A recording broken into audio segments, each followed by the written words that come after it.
নমস্কার, মিটুস কিচেনে সবাইকে স্বাগত। আজ আমি আপনাদের কাছে টক ডাল করে দেখাবো, আমড়া দিয়ে মুসুর ডাল।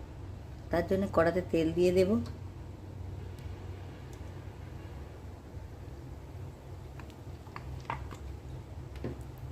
আর মুসুর ডাল আগে থেকে আমি সিদ্ধ করে রেখেছি, শুধু জল দিয়ে সিদ্ধ করা, আর কিচ্ছু নেই এতে।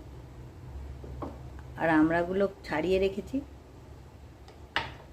ডালের জন্য শুকনো লঙ্কা ফোড়ন আর সর্ষে ফোড়ন, কালো সর্ষে, শুকনো লঙ্কা ফোড়ন আর কালো সর্ষে ফোড়ন।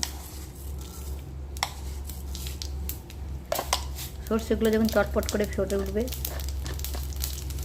তারপরে দেব আমড়া। এবার আমড়াগুলো দিয়ে দেবো।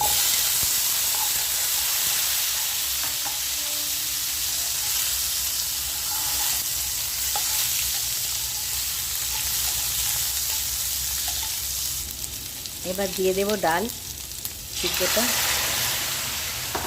টক ডাল একটু পাতলা খায়, তাই তাতে জল দেব।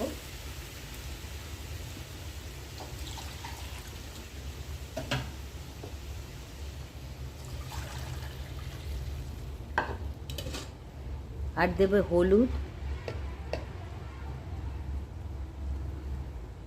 আর নুন।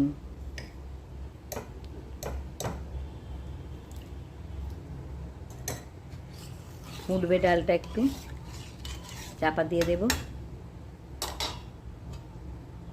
হয়ে গেছে, চাপাটা খুলে দিলাম। এই আমড়া দিয়ে ডালে কেউ যদি মিষ্টি খেতে চান দিতে পারেন, আমরা মিষ্টি দিই না ডালে, টকের ডালে। কারো যদি মনে হয় মিষ্টি দিয়ে খাবো, মিষ্টি দিতে পারেন একটু। চলুন দেখাই ডালটা ঢেলে। দেখুন ডালটা হয়ে গেছে,